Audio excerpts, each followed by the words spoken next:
She came home from Cancun looking like a woman reborn.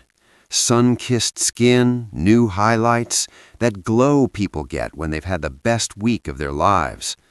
"How was the trip?" I asked, setting down my beer. "Amazing," Nicole said, dropping her suitcase by the stairs. "The resort was incredible. The beach, the food, the spa treatments. Honestly, babe, it was exactly what I needed." She kissed my cheek, quick, distracted, and headed upstairs to unpack. I noticed she left her phone face down on the kitchen counter. She never did that. 2 hours later, there was a knock at the door. I opened it to find Marcus Chen standing on my porch, suit wrinkled, eyes red, hands shaking. Marcus was married to Nicole's best friend, Vanessa. They'd been together 12 years, 2 kids, the kind of couple that made everyone else feel inadequate. "Marcus," I said, "you okay, man?" He looked past me into the house. "Is Nicole here?" "Yeah, she just got back from—" I know where she got back from." His voice cracked. "I need to talk to her, now." Something in his tone made my stomach drop. "What's going on?" He pulled out his phone, turned the screen toward me. It was a photo, taken at a beach resort, sunset, 2 women in sundresses, drinks in hand, smiling at the camera. Nicole and Vanessa. Except behind them, slightly out of focus but unmistakable, were 2 men. One had his arm around Nicole's waist, the other was kissing Vanessa's neck. "That," Marcus said, voice shaking, "was taken 4 days ago by a couple from Cincinnati who thought they recognized my wife. They sent it to me this morning." My mouth dried. "There's more," Marcus continued. He swiped to the next photo. Nicole and the same man, holding hands, walking into a hotel room. The guy's name is Raphael. He's a bartender at the resort. Vanessa met him 2 years ago on a work trip. She's been going back every few months, and 6 months ago. He looked at me, and I saw something worse than anger in his eyes. Pity. She started bringing Nicole. The world tilted. Marcus's voice dropped to a whisper. "I hired a PI. I have videos, receipts, text messages. They've been running a whole operation. Girls' trips to Cancun, Miami, Scottsdale. Except it's not girls. It's them and their boyfriends." He handed me his phone. "I thought you deserved to know before I filed." I stared at the screen, at my wife's face, lit up in a way I hadn't seen in years. Not for me. For a bartender named Raphael. Behind me, I heard footsteps on the stairs. "Babe, who's at the—" Nicole froze when she saw Marcus. The glow drained from her face in seconds. "Marcus," she whispered, "what are you doing here?" He didn't answer, just looked at me. I held up his phone. "Want to explain this?" If you want to know what happened when I played the videos Marcus's PI recorded, hit subscribe, because what I saw made me realize my wife wasn't just cheating, she was living a double life I'd been funding for 2 years. My name is Jason Mitchell. I'm 38 years old and I live in Austin, Texas. I'm a software engineer at a mid-sized tech company. Good job, steady income, nothing flashy but comfortable. I met Nicole 9 years ago at a friend's wedding. She was a bridesmaid, I was a groomsman. We danced, we laughed, we exchanged numbers. 6 months later, we were engaged. She was everything I thought I wanted. Smart, funny, ambitious. She worked in marketing for a boutique agency downtown. We bought a house in South Austin, 3 bedrooms, a backyard, a mortgage we could actually afford. For the first few years, it was good, really good. We had routines, Sunday morning farmers market, Thursday night tacos, annual camping trips to Big Bend. We talked about kids. Maybe in a few years when her career settled down, I thought we were building something. Turns out she was building something too, just not with me. The girls' trips started about 2 years ago. Nicole and Vanessa had been best friends since college. They were inseparable. Brunch every Sunday, weekly yoga classes, constant texting. So when Vanessa suggested a weekend getaway to Cancun, I didn't think twice. "It's been so stressful at work," Nicole said. "I just need a few days to decompress. You don't mind, right?" "Of course not," I said. "You deserve it." She kissed me, grateful. "You're the best." That first trip was a long weekend, Thursday to Sunday. She came back relaxed, happy, full of stories about the resort, the beach, the margaritas. "We should go together sometime," she said. "You'd love it." "Definitely," I agreed. But we never did, because 3 months later there was another girls' trip, this time to Miami, then Scottsdale, then back to Cancun.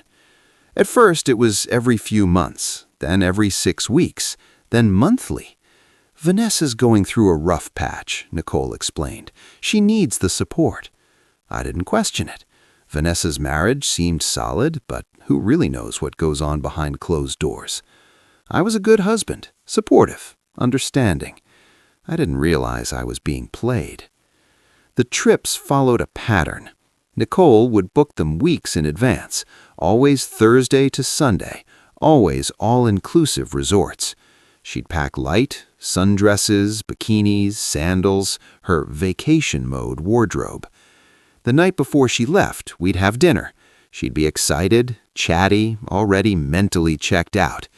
"I'll miss you," she'd say, kissing me goodbye at the airport drop-off. "Miss you too. Have fun." And she did. While she was gone, she'd text sporadically. Photos of the beach, the pool, her and Vanessa with drinks.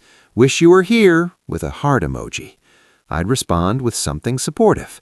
"Looks amazing. Enjoy." When she came home, she'd be glowing, tan, relaxed, full of energy. We'd have great sex that first night back, like she'd been recharged. I thought it was the vacation. Turns out it was guilt.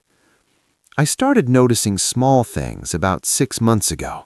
New lingerie, expensive stuff, lacy and delicate, that she never wore around me.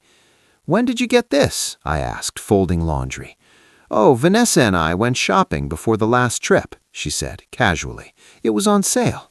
But the tags were still on, and the price wasn't sale level. Then there were the receipts. I wasn't snooping. I was organizing our credit card statements for taxes. But I noticed charges from the trips that didn't add up. $300 at a beachside restaurant for 2 people at an all-inclusive resort where meals were included. $150 at a spa, but she told me the resort spa was too expensive. $200 at a nightclub. Nicole didn't even like clubs. When I asked about it, she had answers ready. "Oh, we went off-resort one night, wanted to try the local scene. The spa charge was for Vanessa. I covered it and she paid me back. The club was Vanessa's idea. I barely drank." Every explanation was smooth, practiced. I wanted to believe her, so I did. Then came the Cancun trip 3 weeks ago. Nicole was more excited than usual. She bought new clothes, got her hair done, even got a spray tan before she left. "You look amazing," I said. "Thanks, babe." She kissed me, distracted, already scrolling through her phone. "Who are you texting?" "Just coordinating with Vanessa, making sure we're on the same flight." She left on a Thursday morning. I dropped her at the airport at 6 a.m. "Love you," she said, grabbing her suitcase. "Love you too. Be safe." She disappeared into the terminal, and I drove home through empty Austin streets, feeling an unease I couldn't name. While she was gone, something felt different. The texts were fewer, the photos were generic, stock images of beaches and sunsets, nothing personal. When I called, she sounded distant. "Hey babe, how's it going?" "Good, just got back from the beach, about to grab dinner." "With Vanessa?" "Yeah, and some people we met at the resort. Super nice couple from Dallas." "That's great. Miss you." "Miss you too. Gotta go. Food's here." She hung up before I could say goodbye. I stared at my phone, that unease growing into something sharper.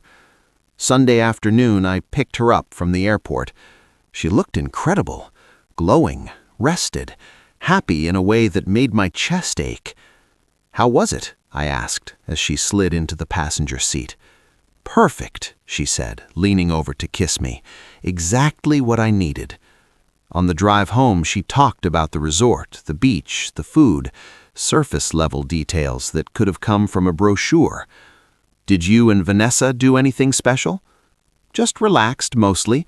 We did a snorkeling excursion one day. Oh, and we tried this amazing ceviche place. Sounds great. It was. She turned to look out the window, and I caught her smiling at something on her phone. Who's that? Just Vanessa, sending me photos from the trip. But the smile didn't match the explanation. It was the smile of someone with a secret. That night, after she unpacked and showered, we had dinner. She was animated, laughing, touching my hand across the table. I'm so glad I went. I feel like a new person. I can tell. You seem really happy. I am. Later in bed, she initiated sex. It was intense, passionate, different. Afterwards, she fell asleep quickly, curled against me. I lay awake, staring at the ceiling, trying to shake the feeling that something was wrong. At 2 a.m., her phone buzzed on the nightstand. I glanced over. A text notification. Raphael. Already missing you, Hermosa.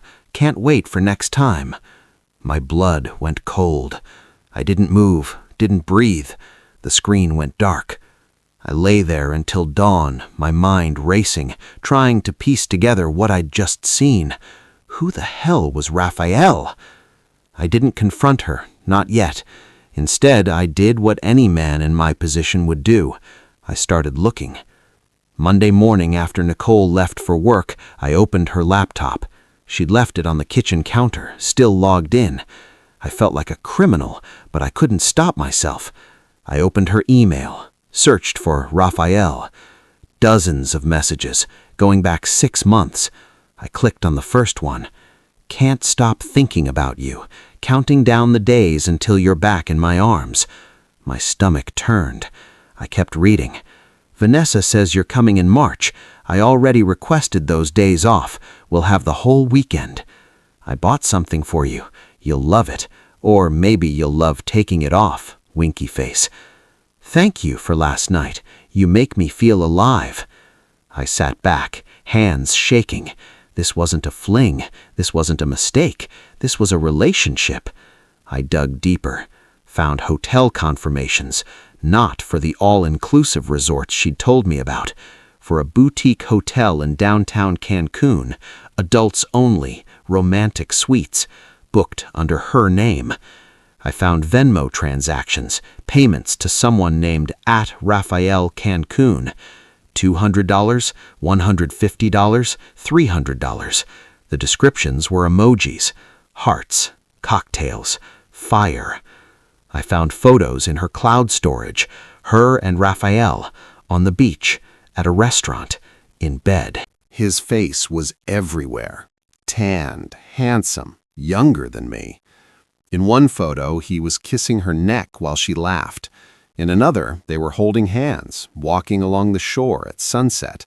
She looked happier than I'd ever seen her. I closed the laptop and sat in the silent kitchen, trying to process what I'd just learned. My wife wasn't just cheating. She was in love with someone else. I didn't know what to do.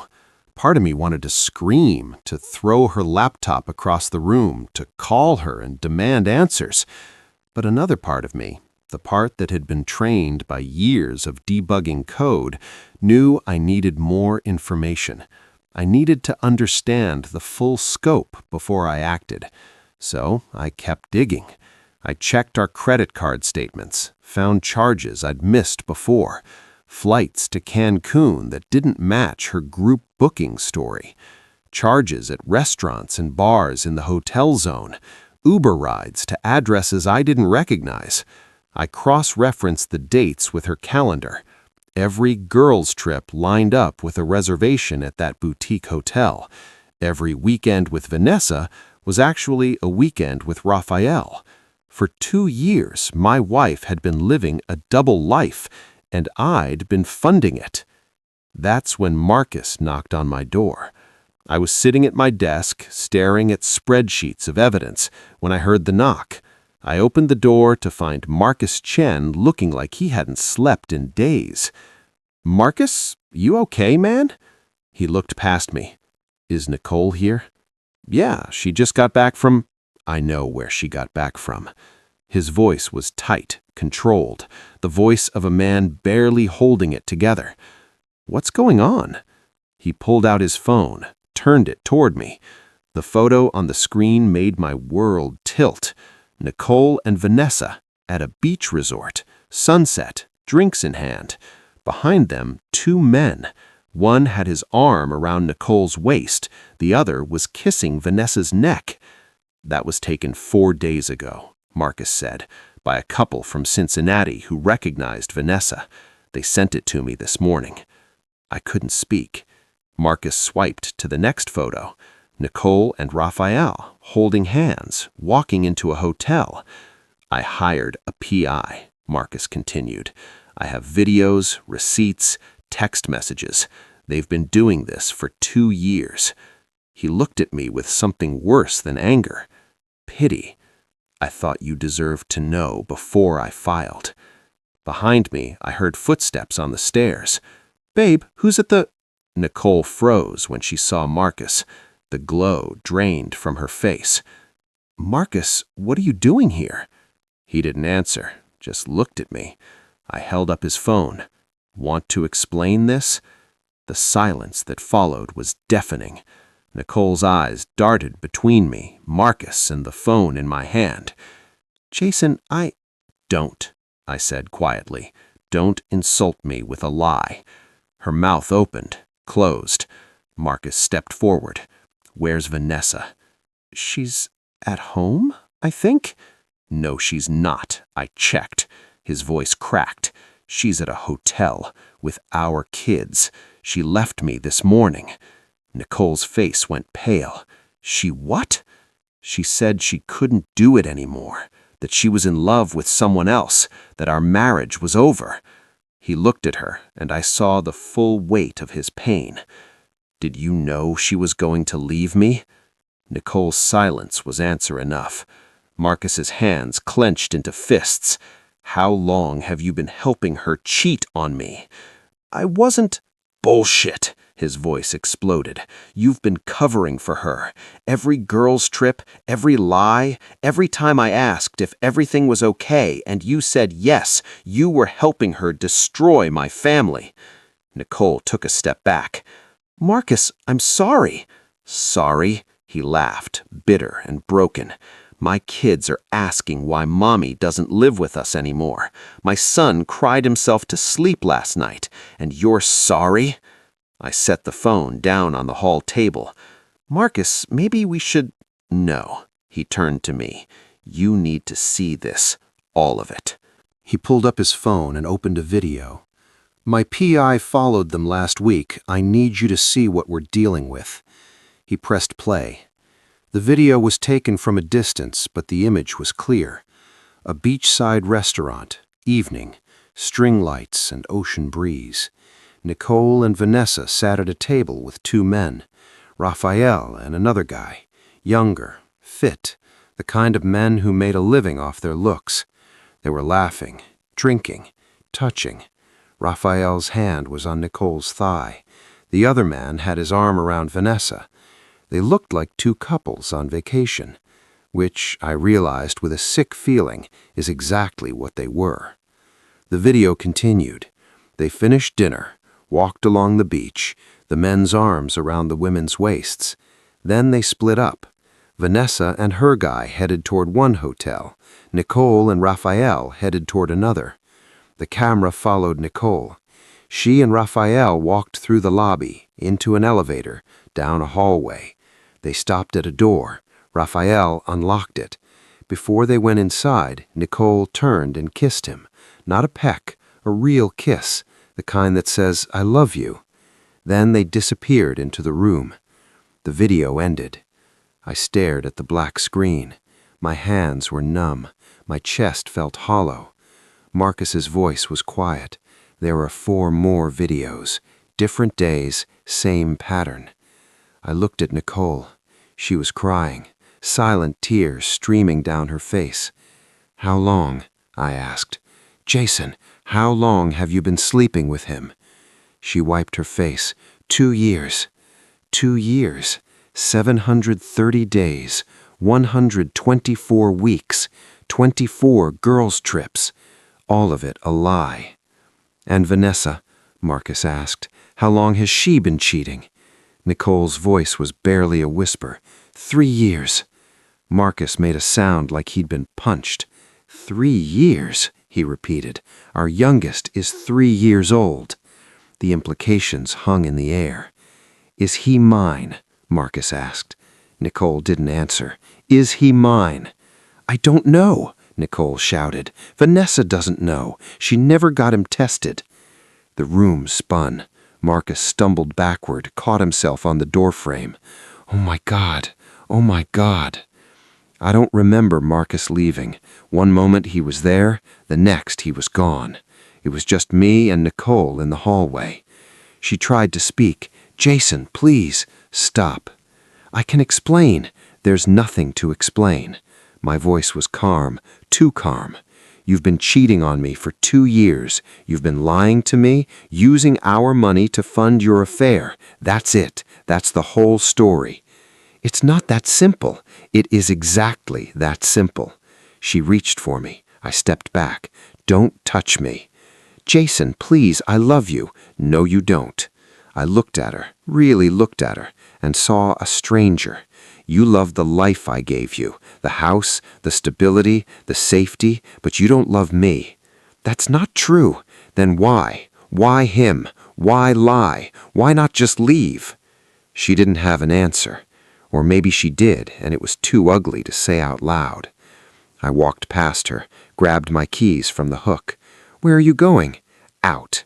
"Jason, we need to talk about this." "No," I said, "we don't. You made your choice. Now I'm making mine." I walked out the door and didn't look back. I drove aimlessly for an hour, through downtown Austin, past the lake, up into the hills. I ended up at a park overlook, staring at the city lights below. My phone buzzed. "Nicole, please come home. We need to talk." I didn't respond. Another buzz. "I'm sorry. I know I messed up, but we can fix this." Fix this. Like it was a broken appliance, a software bug, something you could patch and move on from. Another buzz. "Jason, please, I love you. It was a mistake." A mistake. 2 years, dozens of trips, hundreds of lies. That wasn't a mistake. That was a choice. I turned off my phone and sat in the silence. I didn't go home that night. I checked into a hotel near the airport, one of those extended stay places with a kitchenette and a pull-out couch. I lay on the bed, staring at the ceiling, trying to process everything. My wife had been living a double life. My marriage was a lie. Everything I thought I knew was wrong. At some point, I fell asleep. When I woke up, it was 6 a.m. I had 17 missed calls from Nicole and 1 text from Marcus. "I filed this morning. My lawyer says you should do the same. I'm sorry, man." I stared at the message for a long time. Then I opened my laptop and searched for divorce attorneys in Austin. I found a lawyer named Catherine Ross, former prosecutor, now specializing in family law. Her website was no nonsense, no stock photos of happy families, just a headshot and a simple message: protecting your rights, preserving your dignity. I called her office at 8 a.m. "Ross Law, how can I help you?" "I need to file for divorce." "Okay, can you tell me a little about your situation?" I gave her the short version. Married 9 years, wife cheating for 2 years, evidence of the affair. "Do you have children?" "No." "Shared assets?" "A house, 2 cars, joint bank accounts." "Okay, I can see you this afternoon, 2 o'clock? I'll be there." Catherine Ross's office was in a small building near downtown, clean, professional, no frills. She was in her 50s, sharp-eyed, with the kind of presence that made you feel like you were in good hands. "Mr. Mitchell," she said, shaking my hand, "tell me everything." I did. I told her about the trips, the lies, the evidence Marcus had shown me. I showed her the emails, the receipts, the photos I'd found on Nicole's laptop. Catherine took notes, her expression neutral. When she finished, she set down her pen. "This is a strong case. Texas is a no-fault state, but adultery is still a factor in asset division. With this much evidence, we can argue that she violated the marital contract." "What does that mean?" "It means you're entitled to a larger share of the marital assets, the house, the cars, the retirement accounts. We can also argue that she should reimburse you for the money spent on her affairs." I blinked. "We can do that?" "We can try. It's called dissipation of marital assets. If she used joint funds for personal benefit, in this case, her affair, you can ask the court to make her pay it back." For the first time in 24 hours, I felt something other than numbness. Hope. Catherine walked me through the process. Filing the petition, serving Nicole, discovery, mediation, trial if it came to that. "How long does this take?" "In Texas, there's a mandatory 60-day waiting period, but with contested assets, it could take 6 months to a year. And if she fights it, then we fight back." Catherine leaned forward. "Mr. Mitchell, I've been doing this for 20 years. I've seen every trick in the book. Your wife will likely try to minimize her affair, claim it was a mistake, argue that she deserves half of everything because she contributed to the marriage. But she didn't. I know, and we'll prove it. But you need to be prepared for this to get ugly." I nodded. "I'm ready." "Good." She slid a contract across the desk. "Then let's get started." I signed. Nicole was served the next day. I wasn't there. A process server delivered the papers to her at work. She called me immediately. I didn't answer.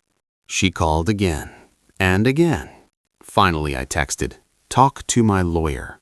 Her response came fast. "Jason, please, we can work this out. Don't do this." I didn't respond. An hour later, she showed up at the hotel. I don't know how she found me. Maybe she tracked my credit card. Maybe she called every hotel in Austin.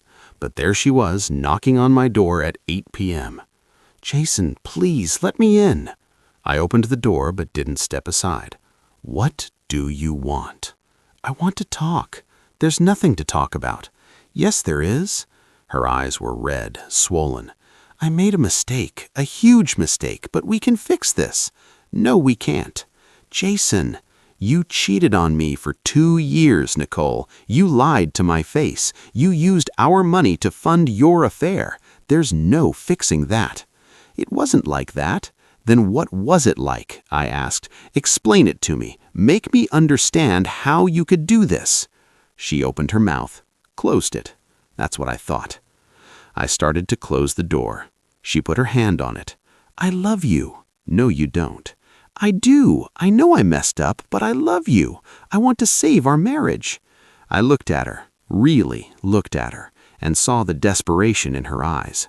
Not desperation to save us, desperation to save herself. "You don't love me," I said quietly. "You love the life I gave you, and now that it's falling apart, you're scared." "That's not true." "Go home, Nicole." "Jason." "Go home, and don't come back." I closed the door. She stood there for a long time. I could see her shadow under the door. Then finally she left. Over the next 2 weeks, Catherine and I built the case. We compiled every receipt, every email, every photo. We calculated how much money Nicole had spent on her affair. Flights, hotels, dinners, gifts. The total was staggering, $47,000. Nearly $50,000 of our joint money spent on another man. "We're going to ask for full reimbursement," Catherine said, "plus a larger share of the house equity." Will we get it? Depends on the judge, but with this much evidence, I'd say we have a good shot. Nicole's lawyer reached out to Catherine. They wanted to mediate, avoid a trial. "What do you think?" I asked. "I think they're scared," Catherine said. "They know we have a strong case. They want to settle before it gets worse." "What should I do?" "That's up to you. But if we go to trial, we can push for more. If we settle, we can end this faster." I thought about it. About dragging this out for months. About sitting in a courtroom listening to Nicole's lawyer paint me as the bad guy. About the time, the money, the emotional toll. "Let's mediate," I said, "but I'm not backing down on the reimbursement." "Fair enough." The mediation was held in a conference room downtown. Neutral territory, a mediator to keep things civil. Nicole sat across from me, her lawyer beside her. She looked smaller than I remembered, tired, defeated. The mediator started. "We're here to discuss the terms of the divorce. Let's begin with assets." Catherine laid out our position. I keep the house, Nicole keeps her car, we split the retirement accounts, and Nicole reimburses me $47,000 for the money spent on her affair. Nicole's lawyer bristled. "That's excessive." "It's documented," Catherine interrupted. "Every dollar is accounted for. Flights, hotels, meals, gifts, all paid for with joint funds while she was engaged in an extramarital affair." The mediator looked at Nicole. "Is this accurate?" She nodded, barely. "Then it's a reasonable request," the mediator said. Nicole's lawyer tried to negotiate, offered $20,000, then $30,000. Catherine didn't budge. Full reimbursement or we go to trial. Finally, Nicole spoke. "Fine, I'll pay it." Her lawyer looked at her, surprised. "Nicole," I said, "fine." Her voice was flat, empty. "I just want this over." We signed the agreement that day. I got the house, Nicole got her car and half the retirement accounts. She agreed to pay me $47,000 in installments over 2 years. The divorce would be final in 60 days. As we left the conference room, Nicole caught my arm. "Jason, Don't," I said.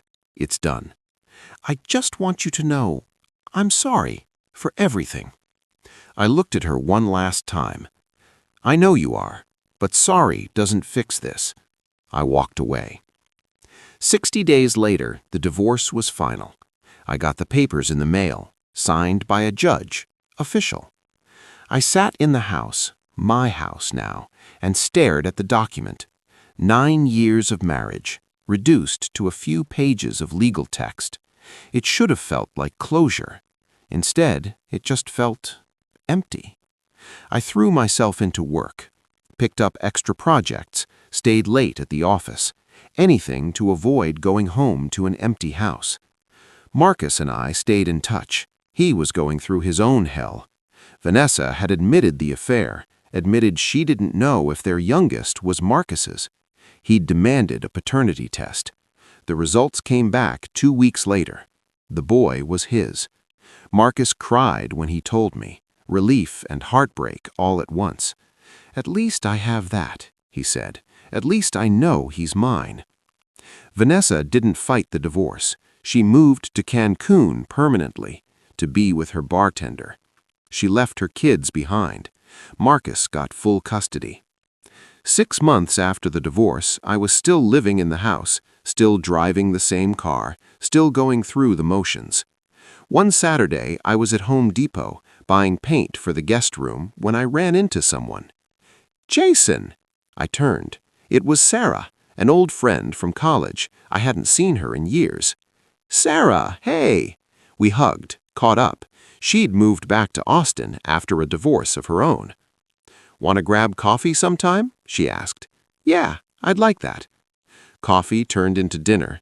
Dinner turned into a second date. Sarah was easy to talk to. She didn't ask about Nicole, didn't pry into my past. She just listened. After our third date, we were walking along the lake when she stopped. "Can I ask you something?" "Sure." "Are you okay? Really?" I thought about it. "I'm getting there." "Good," she smiled, "because you deserve to be happy." For the first time in months, I believed her.